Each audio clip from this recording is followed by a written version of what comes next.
How's everyone doing? Hello, Jacko.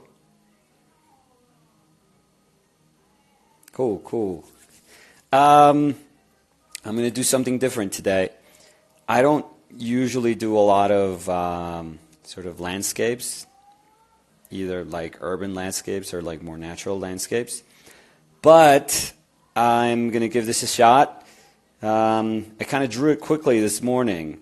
This is one of the lions in London. Buenacho. Hola, buenacho.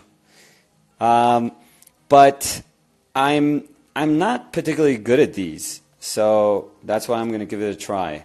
I actually struggle a lot with landscapes, and I have done them from life, and I think the biggest struggle for me is composition. So we're going to see if that works out.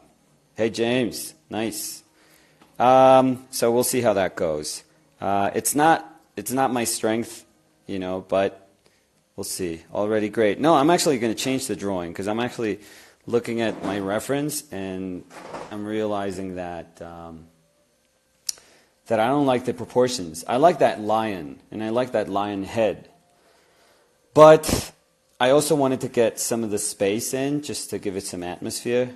And the focal point is going to be this, and this like tiny little bit of rim lighting on top of the back that I really like. It just looks really nice, like a nice touch. So I'm going to try to get those. But see, this is the thing. Like when I get caught up in a little moment of an image that I like, I many times sacrifice like proportions, and I think. I realized that with this little, with this lion head. I think it should be smaller if I want to keep the body. Like if I want to keep all of that, it should be smaller. But, see, here's how I think. Like in this little page of my sketchbook, I don't know if I want that head to be that small. I mean, that shouldn't really be a problem. And I know it's sort of caprice of me to say this. But in this size of a page, I'd much rather do this size of a lion's head. So I'm willing to see if I can sacrifice, not some of the proportion, but some of the relationship, some of the accurate relationship between this statue and the background. And I'm going to make it a little bit bigger. And that's totally fine. Just because I guess I like it that way. So we'll see how that goes. This painting of mine here, the self-portrait that I did like a week ago, it dried like barely today. So I hate that regular titanium white. I've been painting so much with that white with dryers that I had forgotten what just regular titanium white, how long it takes for paint to dry. Ugh, it was terrible. So we're gonna go for this, but I'm gonna use my my titanium wet with dryers, my Michael Harding titanium wet with dryers. So we're gonna see how that goes. Since it's a long painting, I'm sorry that I can't kind of show the palette around it. So we'll see. I'll try to mix over here a lot just so you guys can tell what I'm doing. But I'm pretty much going to use, I think, like a cooler palette. Although there's like tiny bits of greens here, like those copper ceilings. Is it copper? I think it's copper. There's little accents of green, like in there, that I think it would be super cool to paint. But I'm going to paint around it. And then I'm going to go to the lion. So it's probably I'm going to paint probably these lights. Or I should probably go for those darks first and kind of fix my drawing because I'm not really happy. I'm not happy at all with that drawing. So let's at least kind of fix that. I'm not going to use any medium at all again. Every time I think of the possibility of using medium, I realize that it's just not. It's not good. I noticed that there's companies now that are making like supernatural stuff, and it says no solvent, and it works just like traditional mediums. But I don't get it. What are they using then? I'm going to try to be fairly accurate when I'm blocking this in. But down here you're going to see that I'm probably going to lose a little bit of my drawing because I'm going to make him a little bit bigger down there.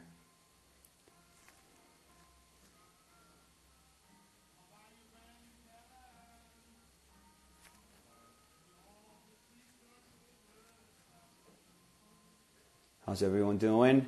Are you guys hearing me okay? Because I think I busted my headphones, my other headphones, and I'm using these other ones. So let me know if you're listening fine. Cool, good.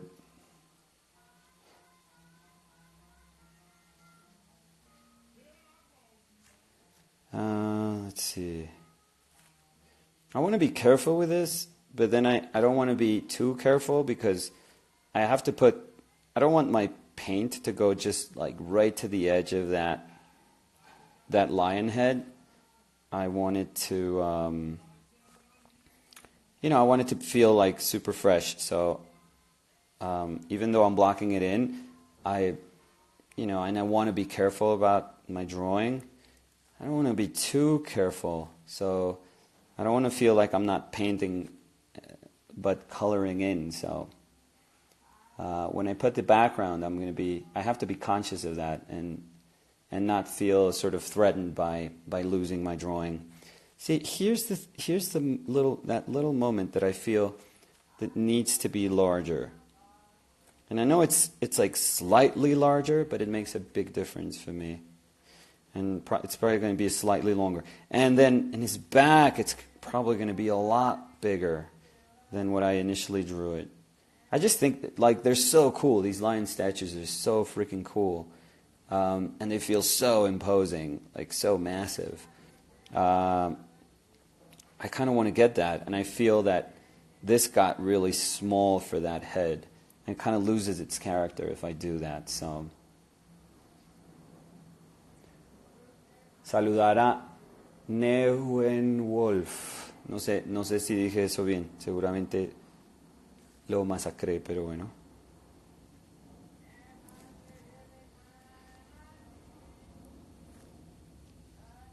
So here, I think I'm fine. I kind of like this. It's sort of like a dry, brushy. I actually put my Bindex, this stuff, the acrylic primer. I actually put it with a bristle, like a big bristle brush, and I left some of the marks there, so you can kind of drag the brush. It's kind of cheap, and it's a cheap little trick. I don't usually do that. I'm not usually into like little tricks, but for a small painting, it's kind of nice. It prevents you, I feel, from making it a little too precious, because it gives it a little bit of texture. So you have to be a little bolder. So I think that's not bad in terms of length for that arm. It's so funny how I'm doing like a drawing anatomy class, and just doing like comparative anatomy. I mean, I'm not by any means. I'm no good at anatomy, like formal anatomy, but I do it with throughout investigating and observation, and just looking at this lion. It's so awesome to see how stuff corresponds, like moments in her body correspond to like stuff in little moments in his anatomy. It's like really super cool.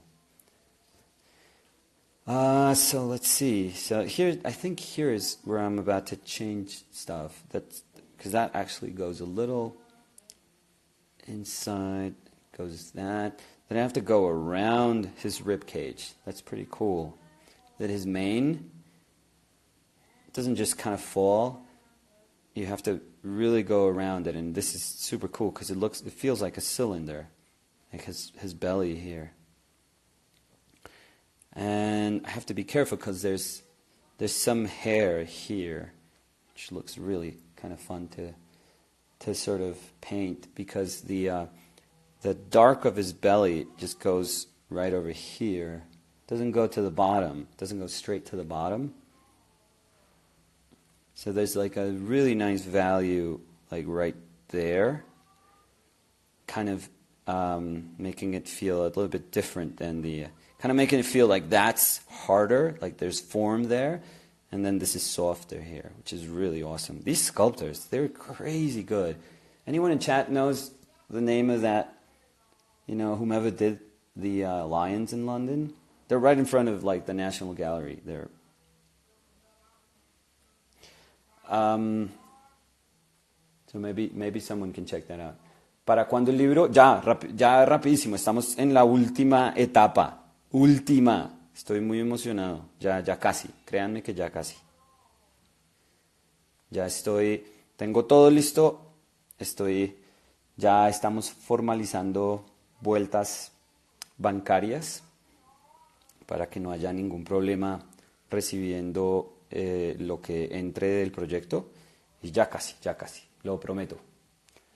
Edmund Landseer, wow, yeah, awesome. Yeah, and they're massive. They're huge. So when I went there, I was doing some workshops over there. I had never been to London. I had been to like a bunch of countries in Europe, but I had never been to Great Britain. So it was so much fun going there. It's an amazing city. I loved it. I could live there. It's incredible. It's like Lego New York.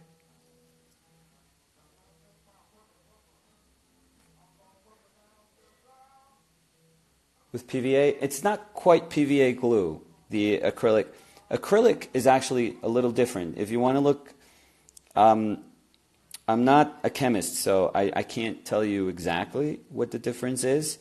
But I could tell you that it's actually tougher. It creates a tougher film, acrylic. PVA is actually a lot more brittle, or a lot more not as strong as acrylic. So it can do the job if that's what you have, to not quite prime but seal the surface, I would say. But if you can find like a transparent acrylic primer, that would be best, I feel. So that I want to keep that. And then his hind leg,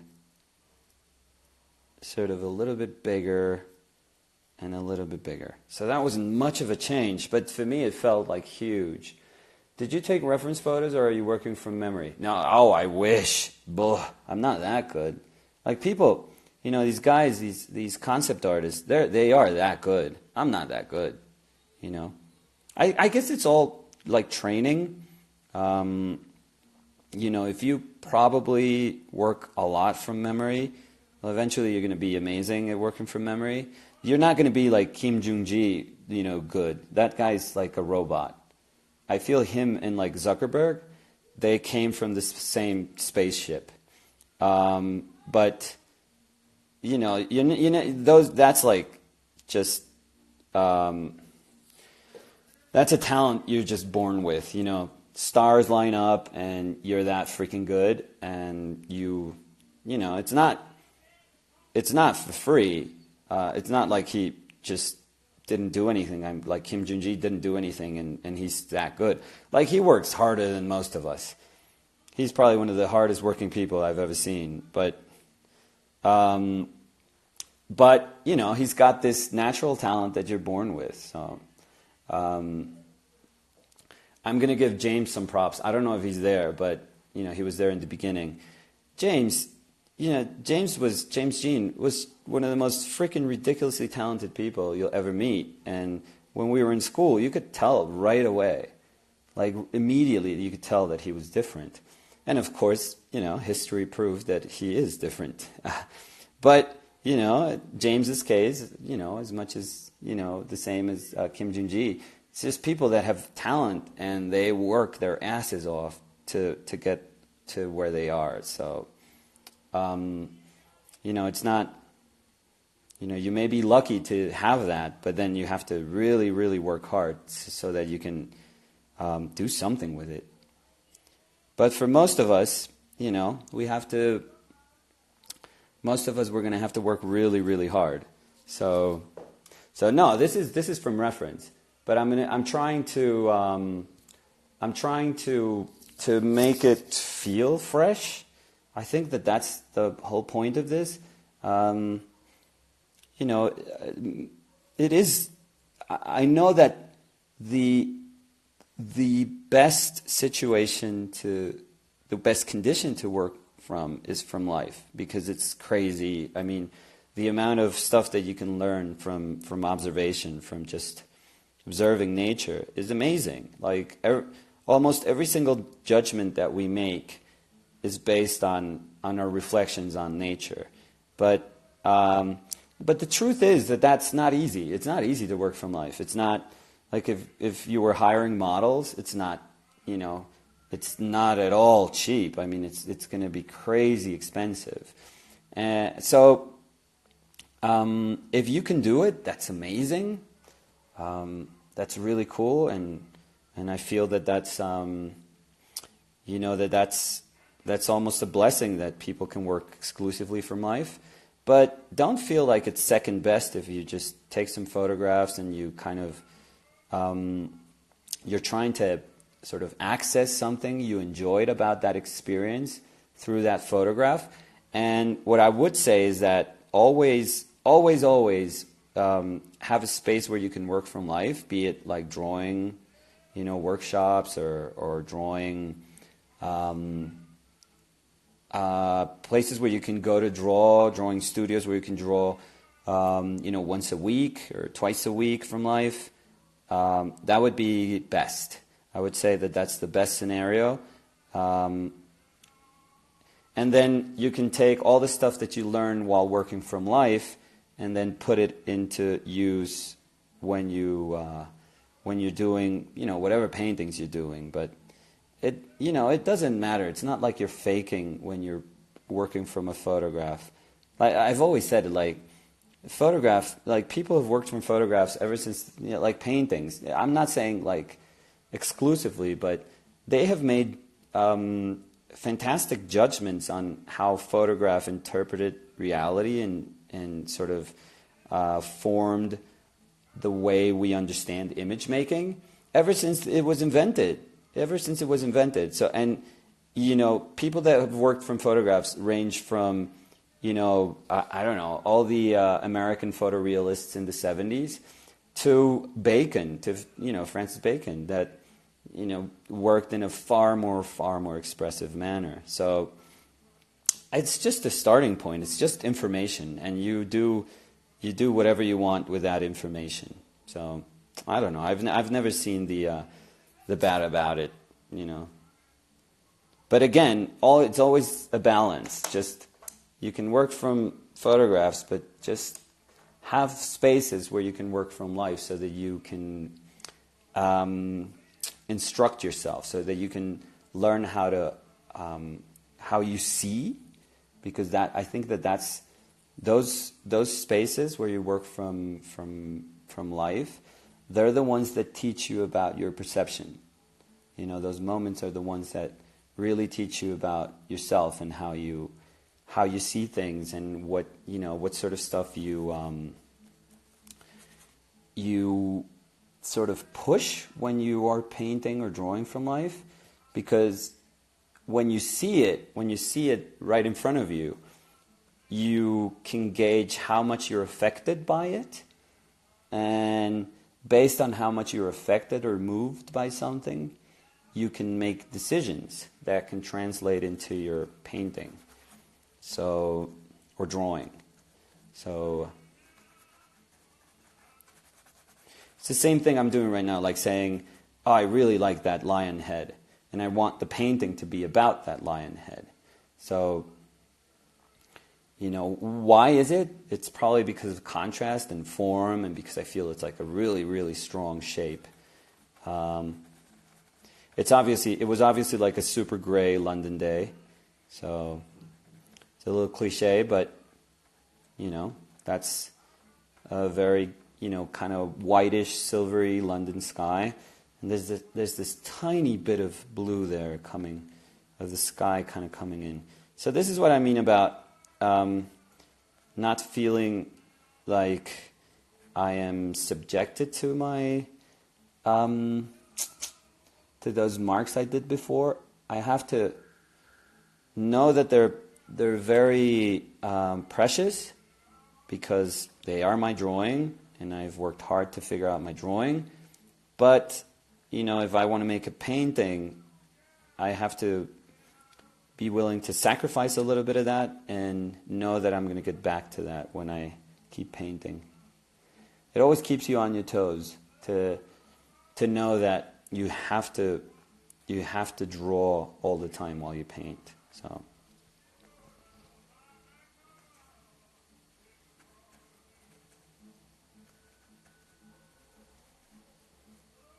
cheating.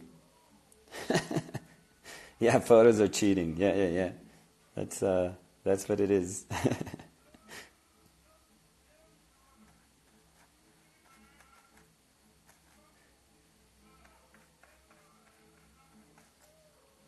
Oh my God, how to watch without all comments. I know, it's crap. Just put dots.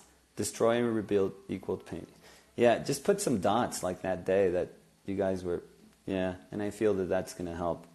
Somebody fill it with dots. And I'll just talk. If you guys don't mind holding those questions or comments, just put some dots in, and then we can... See, there's this tiny bit of blue here. It's kind of cool. It's not enough to like give shape to those clouds, but it's really nice. And I'm barely kind of scratching the surface. That way I can, I guess, kind of still see my drawing, some of it. But I'm not putting so much paint down that I don't, that it feels like I'm committing too quickly to what I want to do. So I can kind of build it up.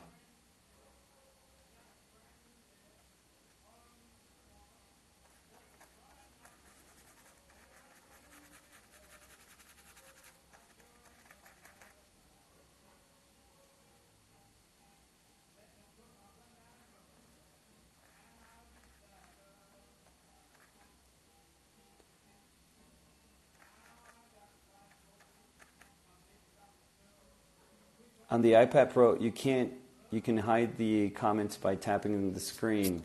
Yeah, I don't think you can do that on the phone, though. Well, you guys can hang out, and then you can watch it later again. I know that that's like, I'm asking way too much, but...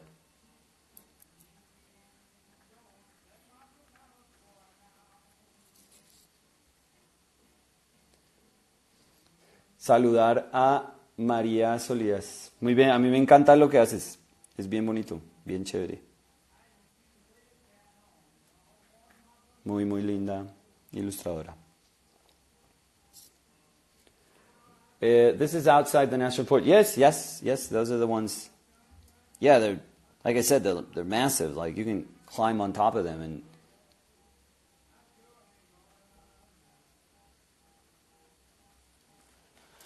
So I feel that's kind of cool for the valley of the sky, although these darker, there's like a darker shape to the left. I'm trying to get that one first.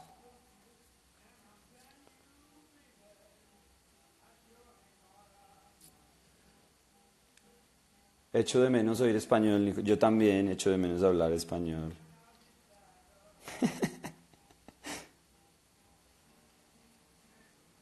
Me toca encontrar un balance sin sentir que estoy como segregando a nadie. Es difícil sentir que uno quiere comunicarse con todo el mundo y después entender que pues para hablar con el grueso de las personas, y porque mi intención siempre es esta, o sea, siempre ha sido como poderle llegar al máximo número de personas. Y sentir que la pintura es algo que nos conecta, independientemente de el país en el que uno se esté, desde el cual uno esté como mirando. Entonces que sin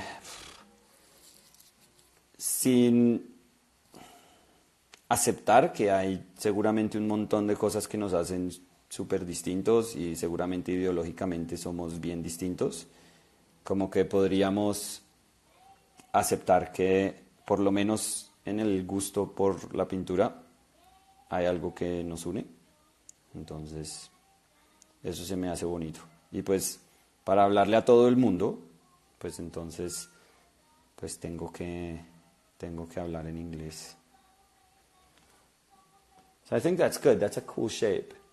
El inglés es el idioma universal. Sí, sí, sí lo es. La gente a veces lo asocia como con como con un disgusto hacia Estados Unidos y no debería serlo, o como con un colonialismo. Y pues sí, seguramente esa es la razón por la que hablamos así, pero yo creo que las generaciones de hoy en día tienen como que mirar un poquito más hacia adelante y no tanto hacia atrás y entender que pues esa es la manera como podemos comunicarnos entre todos. Entonces, so I had drawing there. I'm gonna totally mess it up. So just there's still some white that kind of gives shape to these architectural sort of shapes. It kind of gives form to them, but I want to sacrifice those for a little bit and then get back to those because I want him to be my focal point. And there's not enough of a value change there that would kind of make it different. What makes it separate from the sky is all the little information that's in there in the little buildings. Not little buildings. They're absolutely huge, but I mean little in this image in the background. But I don't want to get into those because my focal point will be him, the lion. So I'll get back to those at the end. I'll get to those in the end and see how I can make them work for this shape of the lion. I think that's probably going to be that's the plan. We'll see how that goes. So this is slightly darker. Slightly. It's a very gray. Feels very monochromatic.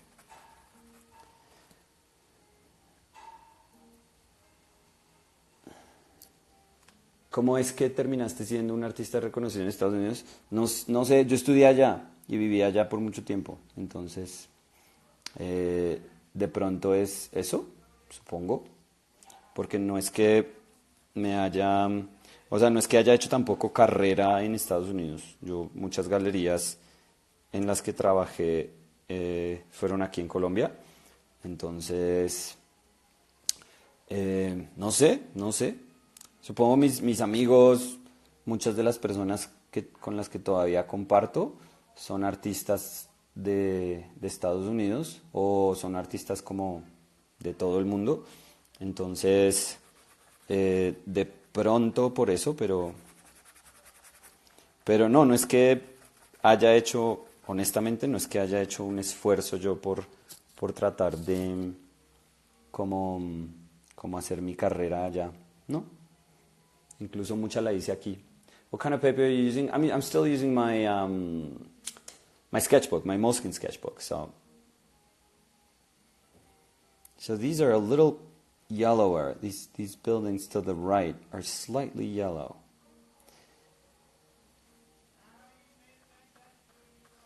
Which is pretty cool because that's what's going to make them slightly different. Again, slightly being the word here. Slightly different from the background. I suck so much at perspective and architecture. We'll see how I manage to do these little moments here, but I'm terrible at it. You guys have been warned. I'm horrible. So.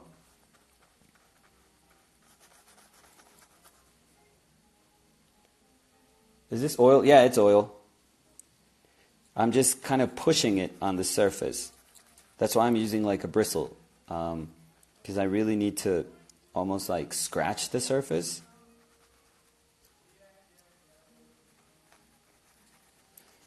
Okay, that's good.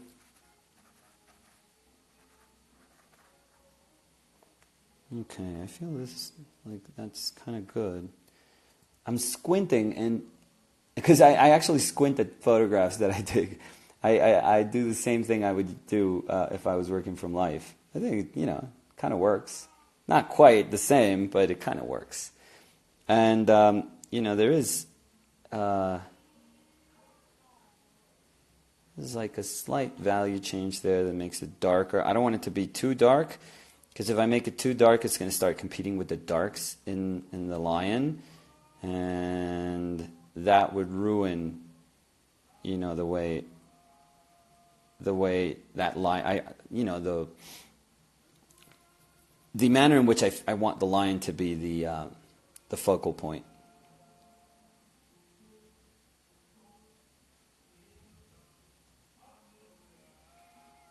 So I'm just kind of massing in those areas that I feel are slightly darker. They're not a whole lot darker, but slightly.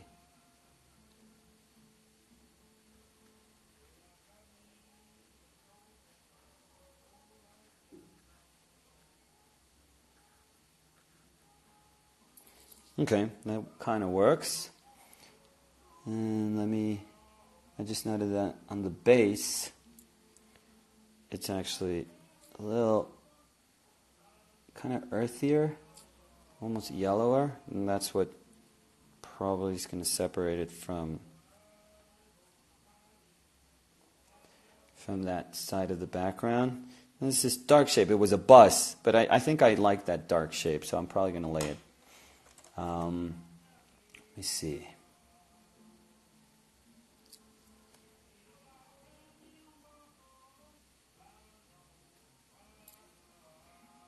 And I don't care what it is. I just like the fact that it's darker here. So I can make it kind of like that and make it up. And I don't have to sort of describe it. I just need that shape to separate that background from the base. So I think that's kind of good. Maybe I should do that. Oh, okay, I should do some of these rooftops over here. Do you start painting only when you learn to draw? No, you could do both at the same time. I mean, having solid drawing, it does help. I'm not going to lie. But there's no reason why you shouldn't do the two at the same time. You're going to struggle a lot, I can assure you that. But don't be scared. Like, that's part of the process. And it's totally fine. If you're willing to sort of withstand that suffering initially, do both at the same time. That's totally fine.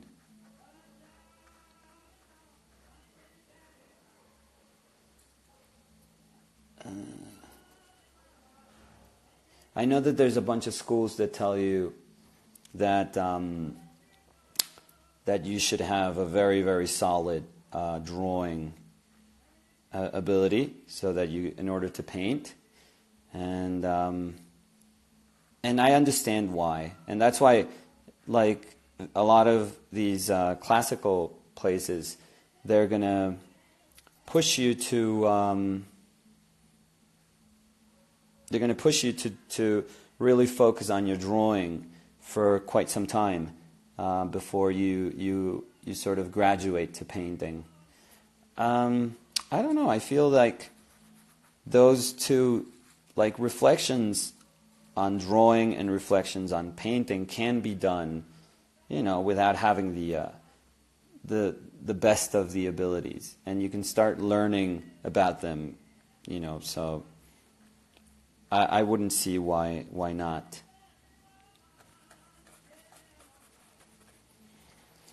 So I think that's good. Let me see. I'm missing that base down there, which is actually lighter. It's a little bit lighter than the rest. And it feels more purple, or a little bit more purple, maybe. Do you share already what colors you're using? Right now I've been painting with white, and I've been painting with that white with dryers, because I had it was very humbling to see what, you know how I was all like, oh, I'm going to use like cheaper colors for the last painting and I don't care, and you can use like this kind of cheap titanium white and this cheap burnt, raw umber and ultramarine blue, and yeah, you don't need any of those like fancy paints to paint. And right now I'm like, oh, that fucking cheap titanium ass white, like, what the hell, yo? It's taken like a week to dry, so it's very it's a little annoying realizing that that Michael Harding paint. I have to say it. I don't like Michael Harding's not sending me paint, so I'm not promoting anything. I hope that everyone sort of trusts me on that. I would disclose it if people were actually, sending me stuff so that I paint with that. But no, nobody sends me anything. I buy all my stuff. So that's why you guys can trust me. Like, if I say that something's kind of cool, it's because I genuinely feel something is cool, like, and something is working. But that paint for the sort of exercises that I do in here, it's actually really, really helpful because it dries very, very quickly. Like, quickly, I'm talking like maybe 3 days. In 3 days, like, the whole painting's going to be dry. And that's a lot. If you think about it, that's for an oil paint. For an oil painting, that is crazy.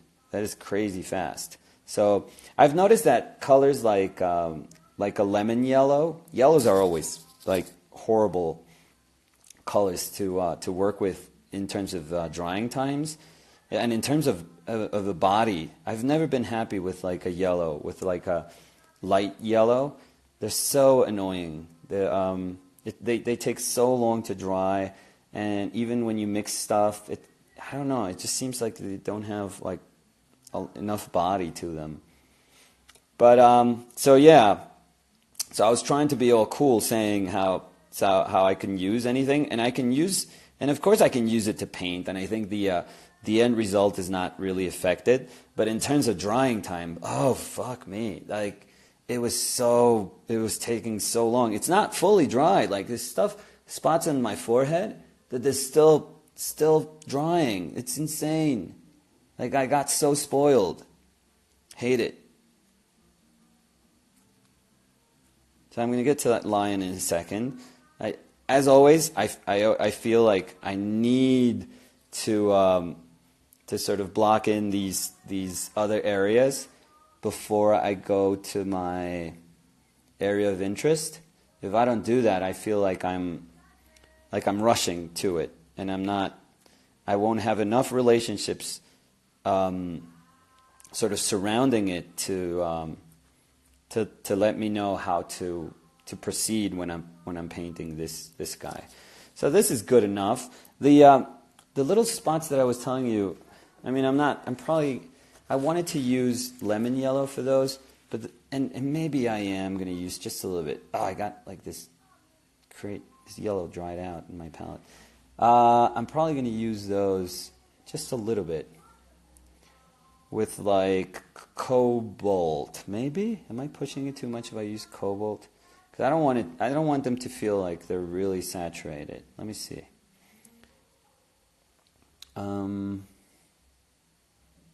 Let me see. I'm trying to mix over here, but it feels like it's still a little too saturated. We'll see. No, that's actually good, but it's a little too light. The thing is, those values are so compressed up in the background. Everything is so freaking light that you can barely tell. In terms of value, there's very little difference between all the information that's behind. The difference is in the specifics, like like window frames and like little windows kind of sticking out. But in terms of value, there's not a whole lot of difference, and makes it tougher actually to paint. Well, not tougher. It's just that you have to be comfortable with things getting sort of lost, and then finding your way through other things. And then when you spot something, you have to make sure that you spot it like right in the place where it's supposed to be, because those are like sort of anchor points. So I didn't do as much as I was hoping, but I can't. Well, I'm not.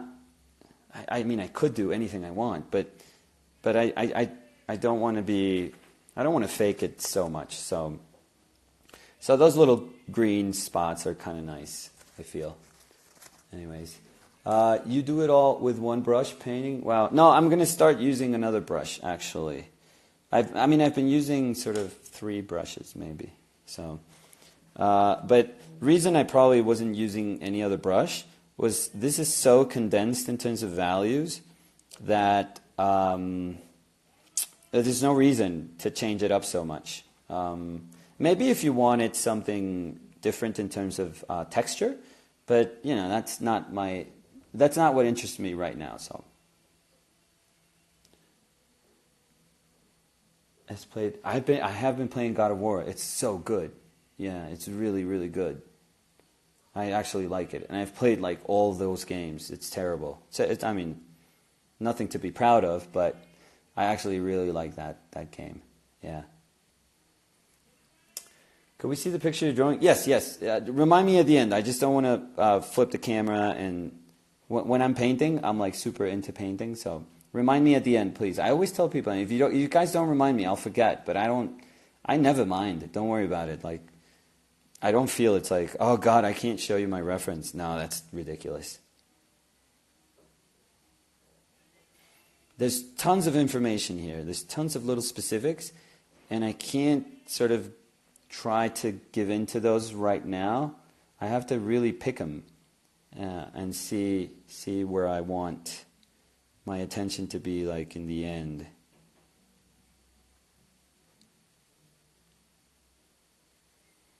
Ooh, this is going to be tough. There's a lot of like subtlety to that drawing, so we'll see. And I hate going back on stuff, like missing it entirely and then saying, oh fuck, I need to repaint it and then repaint it and repaint it. So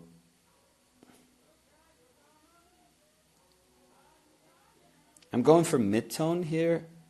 I'm probably going to go lighter in some areas, and I'm probably going to reestablish my darks, but I just want to get a sense of like this big thing first, like this big shape first. Let me see. I think that little bit of the hair is actually lower, so I need to make a mental note of that and then fix it like afterwards. Okay.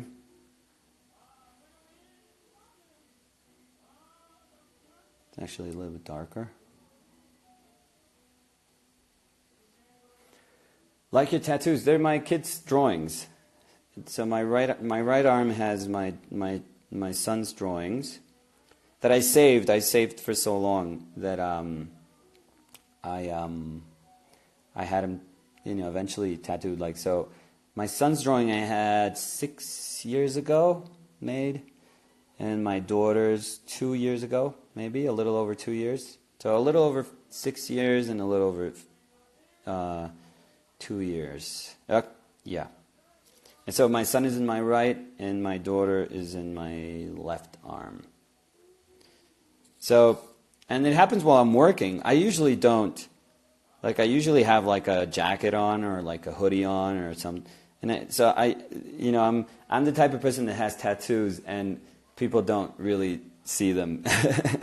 People, I don't show them off because I didn't get them to show them to people. I just got them for myself. So, which is kind of ridiculous because that's not the reason why people get tattoos. They get them to actually showcase them. But I felt it was a really nice way. Like they are the most important thing in my life, and when I'm working, I can see my hand and my arms, and it's just a reminder of what's important in life. So, I mean, not that I need a reminder not that I need to remind myself that my kids are the most important thing in my life, but it's always nice that they're with me while I'm working. So it kind of reminds me of why I work. So that's kind of cool. Do you work more over on your oil? Do you work more over on your oil paints? I don't know what that is. What you mean, art freak?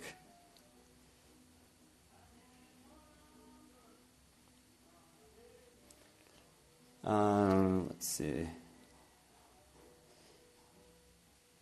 So hopefully, even though I think it kind of shows that how much we needed that dark shape there, and that's why I was attracted to this image initially. The fact that it's very, very monochromatic, values are very, very close together in the background, and then you have this really, really cool shape, dark-ish shape, dark that turns into light, because I mean it has to be affected by all that light. That's sort of that overcast light. It's obviously going to affect it, even though the bronze is like it's like super dark. So that sky, that overcast sky, has to have some effect on the shapes here. So, on the shapes of the colors that I'm using here. So, do you use black for mixing, or do you try to avoid it in all paintings? Sorry if you already answered that before. No, I never. Black is a wonderful color. The moment I expand my painting, the moment I make my palette, I'm sorry, I tend to have colors, specifically like 3 colors that I use to paint, to sort of give that, replace black in a way. You can't replace a color, but you can kind of mix a bunch of colors so that you can have them do the same job that black does. And in this case, I use raw umber and ultramarine blue and alizarin. And that makes a really sort of velvety dark. It's not a black. It would be kind of strange to call it a black. I mean, black is a specific pigment. So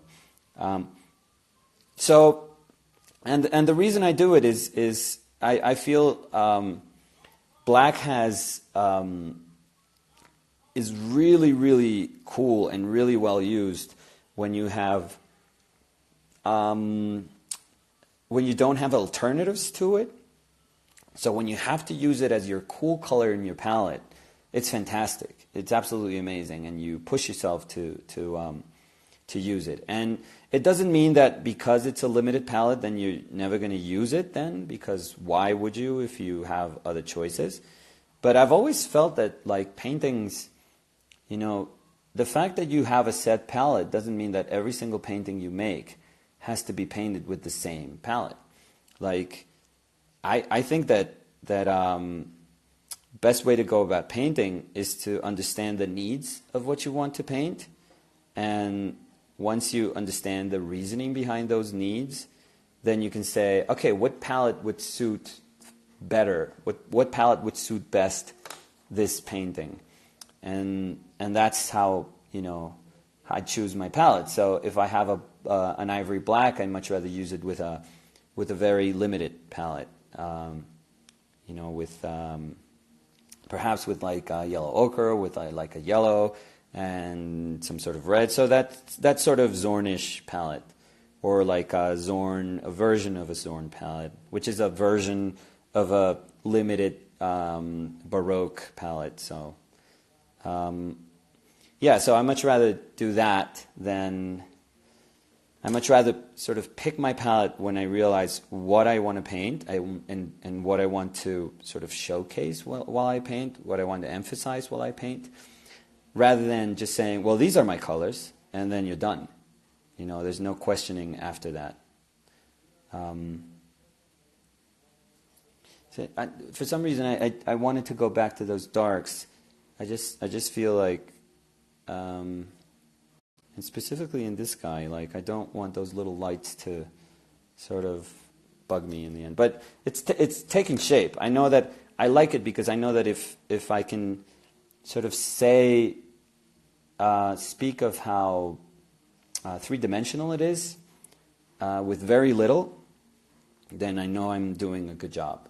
So, and I think that's what's kind of happening here. So you let the image determine the palette rather than the palette determine the image, in a sense. I let my intention, I mean, based on an image, usually you want to do something. And I mean, this is how I go about painting. I usually have an idea, and the idea can come from, you know, something that I already have in my head, and I set it up with a model, or it can be something that I saw, and it kind of sort of got my brain going, and I said, wow, that would make a great painting if I do this and this and this to it. So I can go about it in those two ways. It can either be something that I had sort of sketched and this idea that I have in my head, or it can be something that I see in nature, and then nature becomes my starting point, and I say, wow, that would be like a super cool painting, or that would make the I always say, like, that's an excuse to make a really cool painting. And then what I do is I either just, if I can work a lot of stuff from life and learn from working from life. If it's a really elaborate painting, I'll probably take photographs. And then when I look at, when I have that intention already sort of set, and when I understand why I want to paint something, and what drew me to that, what moved me to that image, then I start thinking, okay, how can my palette emphasize what I want to do? How can my choices, the choices that I put in my palette, how can they emphasize what I want to paint? So, for example, with a lot of people, that paint the figure, say, well, my skin tone palette is blah, blah, blah, blah, blah. And I just don't get it. I don't get that. I don't think there's a skin tone palette. I think that's ridiculous. I can understand what people say. I just don't share that philosophy. So what I usually do is just, based on that, I start thinking, okay, in terms of value, what interests me about this painting? And I take a note on that. And then I say, okay, in terms of color, am I interested in form, or am I interested in saturation? Am I interested in having everything on a certain value scale? And when I understand those things, I look at my palette and I say, okay, I'm just gonna use these guys, and I make a choice on what colors I use, and hopefully what you get in the end is that those palette choices actually they reflect your perception. So the choices that you made with color, they don't start when you mix paint. They don't start right there. They actually start before. In my mind, they start before. Like, they start when I say, okay, I'm going to use you guys, and I'm going to, with the colors that I usually have, I'm going to use you guys. Or if you want to understand it a little bit better, I'm going to make you guys dominant in my palette, in my mixes. And I think that's probably a best way to say it. So if sometimes I want to have saturation be key to a painting, or I want a certain hue to be key to a painting, to be really relevant in a painting. So I tell myself, okay, this yellow is going to be super important in the painting. I have to make everything else sort of feel secondary to that yellow. And other times I'm like, okay, no, I'm not interested in color. Color was not what, or saturation of color. I'm sorry, I always try to make that difference. The saturation of color wasn't what really kind of pushed me to want to paint this. Let me see if I can make it earth tone dominant within my mixes, so that I can push form, and then I can push kind of that atmosphere. for me, it's very, very important that those things are evident right from the start. Right, those are choices, and those are like really important choices to me. Really, really important choices. I don't take them lightly. So yeah, that's probably how I go about it. How do you pick the color of the background of your paintings? Because it really makes a difference. I don't think of background. I don't really differentiate between background and foreground. I think in painting, you very quickly realize that you paint on a flat surface or on an abstraction of a flat surface because it's not literally flat. It's not two-dimensional, but it's a piece of paper, it's a piece of cloth, or it's a board, and you very quickly realize that while this is my focal point on this painting, because I want that head to be really super cool, all the background is just a bunch of color that's right next to that color that I want to emphasize. But it's the same. I mean, essentially, it's exactly the same. This color weighs the same as that color in terms of its importance within this whole painting. So I really, really try to be respectful of that, to understand that all these colors are equally important. And the way I manipulate them, it's what's going to make you understand that there's something that's more important to me and that I am sort of showcasing that. But that's about it. I mean, that's, but not in terms of and I'm not saying that you meant it that way, like background as something that's secondary. But to me, it's never, ever, ever secondary. It can't be understood as secondary. It can't be comprehended as secondary. It has to play a role so that the rest of your painting sort of benefits from it. So I always see all the everything that I'm mixing has an importance to it. It has to. Hopefully that answered. What medium are you using? Is it linseed? No, I don't use oil. Earth is round. Yeah, Earth is round. No, I don't use oil. I actually don't like oil for some. I know. There's oil in the paint, so of course I'm using oil.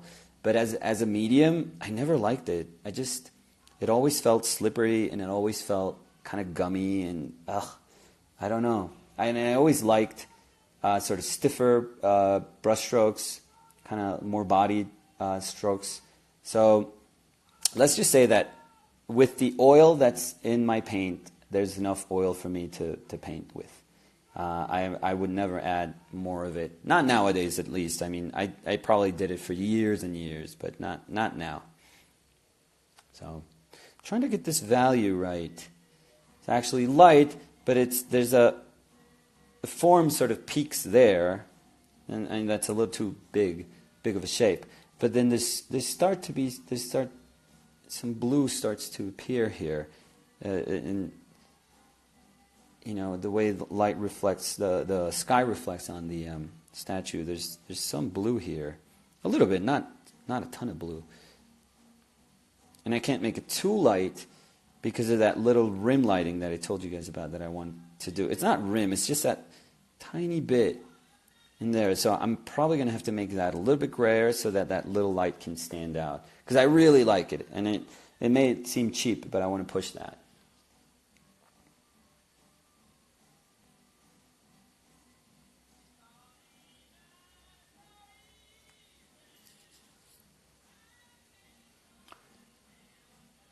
Do you hate acrylics? I don't hate anything. I don't hate anyone. I don't hate anything. No, I just don't. I'm going to be honest. I just probably don't know how to use them. That's probably the best answer that I can give. I just, we were talking about James Jean a little bit ago. He uses acrylics, and he